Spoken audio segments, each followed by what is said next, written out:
Hello everyone, welcome to let's study with Tamanna. अगर आपने channel को सब्सक्राइब नहीं किया है तो please subscribe, like and press the bell icon. तो आज हम जिस टॉपिक को डिस्कस करेंगे वो है वातावरण के प्रकार, यानी कि टाइप्स ऑफ एनवायरनमेंट। इससे पहले हमने डिस्कस किया है concept and definition of environment की, जिसमें हमने ये समझा कि वातावरण से क्या अर्थ होता है या इसका क्या मतलब है। तो वातावरण एक व्यक्ति के चारों ओर चेतन और अचेतन अवस्था में पड़ी हुई वे सभी वस्तुएं होती है जो कि एक व्यक्ति को प्रभावित करती है। उसका एक व्यक्ति के जीवन में बहुत महत्व होता है और उसके प्रभाव से व्यक्ति बच नहीं सकता। तो यही वातावरण है। जब हम बात करते हैं कि वातावरण में वह सभी वस्तुएं या तत्व या पर्यावरण, तो इसका क्या अर्थ होता है, इसी को ही आज हम डिस्कस करेंगे। तो चलिए स्टार्ट करते हैं। वातावरण के प्रकार में आज हम दो तरह के वातावरण को डिस्कस करेंगे। आंतरिक वातावरण यानी कि इंटरनल एनवायरनमेंट, और आपका ख है बाहरी वातावरण यानी कि एक्सटर्नल एनवायरनमेंट। सबसे पहले अगर हम आंतरिक वातावरण की बात करें तो इसका मतलब होता है कि जन्म से पूर्व माता के गर्भाशय के चारों ओर की परिस्थितियों से है। यानी जब एक शिशु माँ के गर्भ में होता है भ्रूण के रूप में, तो गर्भाशय का जो आसपास का परिवेश होता है वो बालक के लिए आंतरिक वातावरण होता है। उसी का मतलब होता है आंतरिक वातावरण। आपने सेल्स, क्रोमोसोम्स और जीन्स, इनके बारे में सुना ही है। सेल्स मीन्स आपके कोश, वनसूत्र, जीन्स यानी कि पितृक। ये सभी क्या है? ये तीनों ही चीजें क्या है? वंशानुक्रम के गुण हैं। और ये गर्भाशय में जिस अवस्था में पड़े रहते हैं या जिस स्थिति में पड़े रहते हैं उनका अपना ही महत्व होता है। यहाँ पर जो वनसूत्र और जो पितृक होते हैं, जिस पदार्थ के साथ घिरे रहते हैं, उसको कहा जाता है साइटोप्लाज्म, जिसको हिंदी में कहते हैं कोशारस। और कोशारस जिस वातावरण में होता है उसको कहा जाता है इंटरसेलुलर आपका एनवायरनमेंट।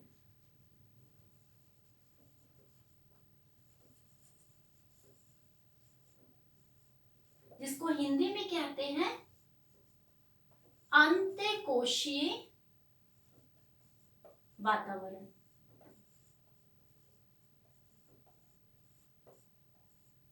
ये जो अंतःकोशीय वातावरण है इसका बहुत ही ज्यादा महत्व होता है, क्योंकि इसी से जो पितृक होते हैं यानी कि जो जीन्स होते हैं पूरी तरह से प्रभावित होते हैं, और इससे प्रभावित होने के बाद ही वो विशिष्ट गुणों को भी प्रभावित करते हैं। तो जैसे एक मनोवैज्ञानिक है मन, उन्होंने आंतरिक वातावरण को इस प्रकार से डिफाइन किया है कि वास्तव में प्राणी जो बनता है वह उसके वंशानुक्रम यानी कि हेरिडिटी और कोशारस यानी साइटोप्लाज्म के द्वारा ही, प्लाज्म के द्वारा ही निर्धारित किया जाता है या निर्धारित होता है। यहाँ पर हम ये समझते हैं कि आंतरिक वातावरण की रचना किस प्रकार से होती है। जो आपके पितृक होते हैं और जो कोशारस यानी कि जीन्स और साइटोप्लाज्म के बीच में जब इंटरेक्शन होता है, अंतरक्रिया होती है, तो उससे जो सेल्स की उत्पत्ति होती है वही आंतरिक वातावरण का निर्माण करते हैं, उसको बनाते हैं। और आंतरिक जो वातावरण है वो जो रक्त से बना है और अन्य जो पदार्थ होते हैं रक्त के अंदर उससे भी बनता है। तो इसके महत्व को यानी कि आंतरिक वातावरण के महत्व की उपेक्षा नहीं की जा सकती। यानी कि एक जो व्यक्ति होता है या एक भ्रूण जो होता है, जब वो गर्भाशय अवस्था में शिशु भ्रूण के रूप में होता है, आंतरिक वातावरण उसको पूरी तरह से प्रभावित करता है। तो इसको इस प्रकार से समझेंगे कि जब एक भ्रूण माँ के गर्भ में होता है यानी कि गर्भाशय का वातावरण को पोषण कहाँ से मिलता है, यानी कि न्यूट्रिशन कहाँ से मिलता है। तो आपने देखा होगा जो गर्भवती महिलाएं होती है, प्रेग्नेंट लेडी होती है, वो जिस प्रकार से आहार खाती है यानी कि जो भोजन करती है उसमें जितनी भी पोषक तत्वों का समावेश होता है, उसी से ही गर्भाशय के जो वातावरण होता है उसको पूरी तरह से पोषण मिलता है। अगर ये आंतरिक वातावरण में किसी प्रकार की विकृति आ जाती है तो आप ये देखेंगे कि भ्रूण में भी शारीरिक रूप से किसी भी प्रकार की विकृति हो सकती है, या तो उसका जो विकास है वो पूरी तरह से अवरुद्ध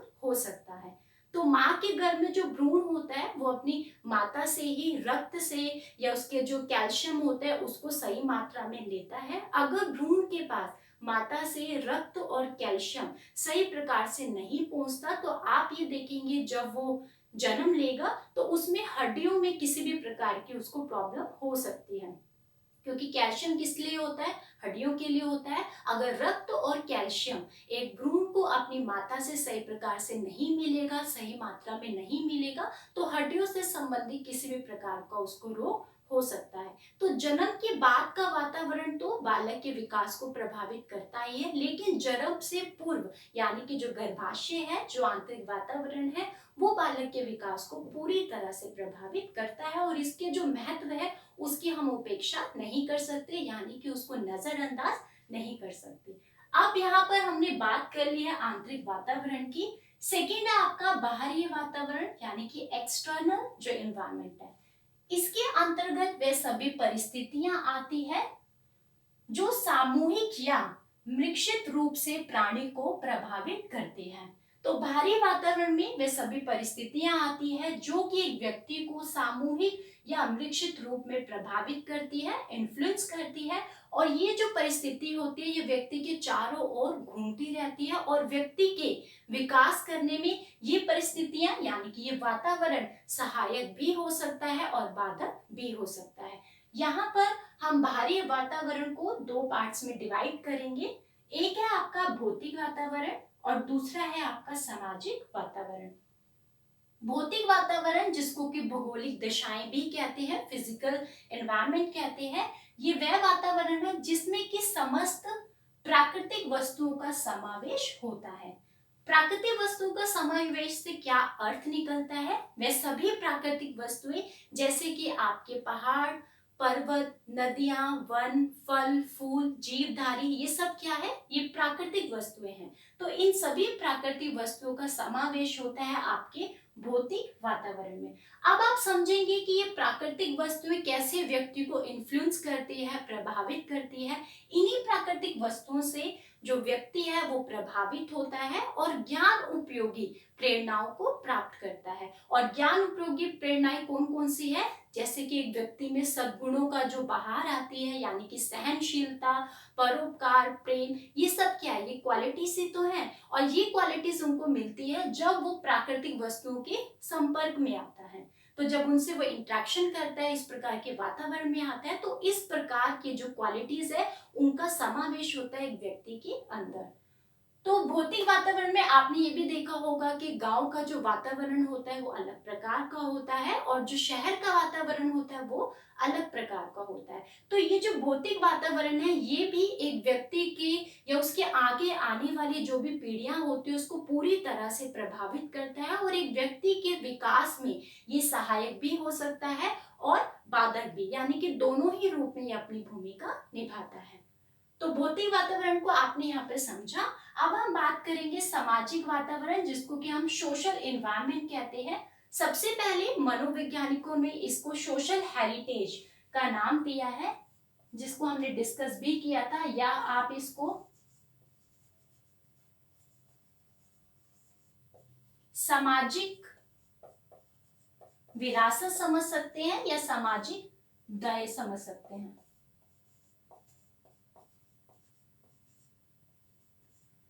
मनोवैज्ञानिकों का कहना है कि सामाजिक विरासत या जो सामाजिक दय है ये पीढ़ी दर पीढ़ी हस्तांतरित होता है और जो आने वाली पीढ़ी है वो इसको प्राप्त करती है। लेकिन सामाजिक वातावरण में क्या शामिल होता है, सामाजिक परिस्थितियों में मानवकृत वस्तुओं का समावेश। यानी कि जो समाज है उसको किसने बनाया है, मनुष्य ने बनाया है। तो मानव निर्मित समाज में जो सामाजिक परिस्थितियां होती है, सामाजिक रीति रिवाज होते हैं, सामाजिक रहन सहन होता है, सामाजिक जो बोलचाल होती है, बोलने का ढंग होता है, व्यवहार होता है, ये सभी किसमें शामिल होते हैं, सामाजिक वातावरण में। और सामाजिक वातावरण पूरी तरह से सामाजिक संबंधों को और जो सामाजिक व्यवहार होता है उसको पूरी तरह से प्रभावित करते हैं। तो आपने यहाँ ये समझा कि मनोवैज्ञानिक ने इन्हें सोशल हेरिटेज भी कहा है। और अगर हम ये कहें कि हर युग की ये एक डिमांड है कि जितनी भी हमारे सोशल हेरिटेज है वो अपने अपने जो भी कंट्रीब्यूशन है अपने सोशल हेरिटेज में देते हैं, तभी ये जो सामाजिक विरासत है इसकी समृद्धि होती है, यानी कि इसके भंडार बढ़ते हैं। अब यहाँ क्वेश्चन उठता है कि जो सामाजिक विरासत है उसको कैसे प्रदान किया जा सकता है। तो जो हमारे कल्चर्स है, जो हमारी वैल्यूज है, रहन सहन, बोलचाल का तरीका, जो भी हमारा इंटरेक्शन होता है सोशल किसी भी प्रकार से, इसको हम जैसे कि शिक्षा के माध्यम से विद्यालय में दे सकते हैं। और विद्यालयों के ही द्वारा जब बच्चा पढ़ के जाएगा तो उन्हीं चीजों को बाहर समझेगा, इंटरेक्शन करेगा, तो ये वहां पर भी ट्रांसफर होगी। तो यही है आपका सामाजिक वातावरण। सामाजिक वातावरण के 3 उपभाग है, यानी कि सब पार्ट्स है, उनको भी डिस्कस कर देते हैं। सामाजिक वातावरण में आता है आपका आर्थिक वातावरण, यानी कि इकोनॉमिक इन्वायरमेंट। इकोनॉमिक इन्वायरमेंट में वो सभी बातें सम्मिलित होती है, जैसे कि संपत्ति का वितरण करना, उसका उत्पादन करना, उसका विनिमय करना। ये जो सभी चीजें होती है ये मनुष्य के जो भी उनके व्यवहार होते हैं या उनके जो संबंध होते हैं उनको पूरी तरह से प्रभावित करता है आर्थिक वातावरण।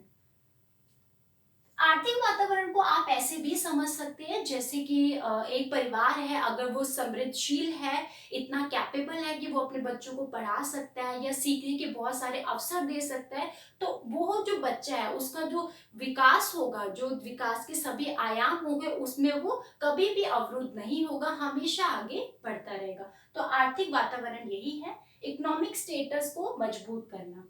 सेकेंड है आपका सांस्कृतिक वातावरण, जिसको हम कल्चरल एनवायरनमेंट कहते हैं, और इसमें वे बातें सम्मिलित होती है जैसे कि हमारी संस्कृति, हमारे मूल्स यानी कि वैल्यूज, हमारी सभ्यता।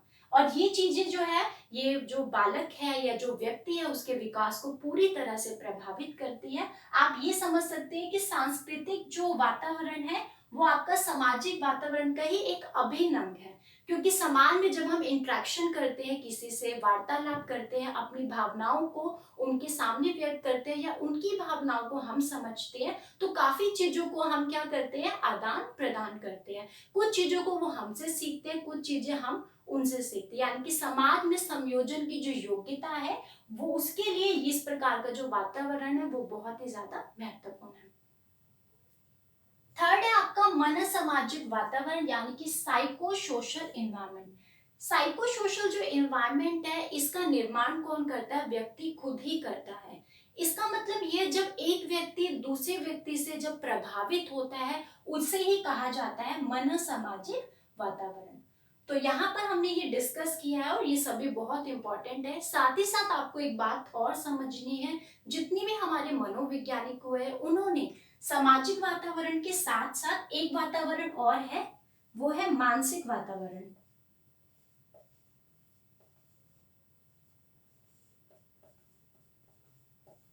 इसको भी बहुत ज्यादा, यानी कि मेंटल एनवायरनमेंट, इसको भी बहुत ज्यादा अहमियत दी है, वैल्यूज को माना है इनकी। अब यहाँ पर समझना जरूरी है कि मानसिक वातावरण क्या होता है।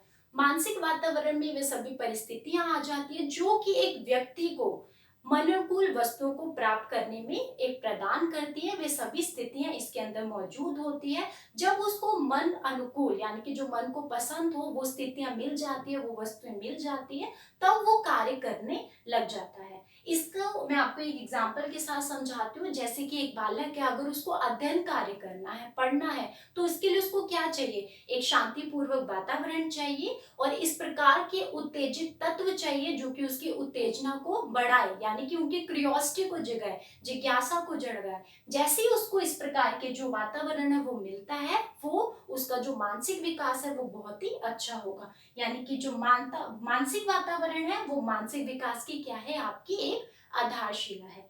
ठीक इसी प्रकार से आपने बहुत ही प्रसिद्ध हमारे व्यवहारवादी जो मनोवैज्ञानिक है वाटसन, उनके बारे में सुना होगा। उन्होंने कहा था कि आप मुझे नवजात शिशु दे जो, मैं उसे कोई भी वकील बना सकता हूँ या चोर बना सकता हूँ या डॉक्टर बना सकता हूँ। तो उन्होंने इस बात को किस लिए सिद्ध किया? उन्होंने मानसिक वातावरण को समझकर ही इस बात को या इस कथन को व्यक्त किया कि आप मुझे नवजात शिशु दे दो, मैं उसे कुछ भी बना दूंगा जो भी आप कहना चाहते हैं।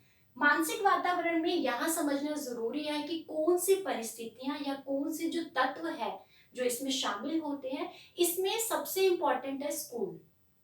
स्कूल की जो स्थिति होती है या जो स्कूल का वातावरण होता है, या आप ये कह सकते हो जो लाइब्रेरीज का वातावरण है, आपका खेल कूद का मैदान है, ये सभी चीजें इसमें शामिल होती है मानसिक वातावरण में। क्योंकि मानसिक वातावरण क्या है?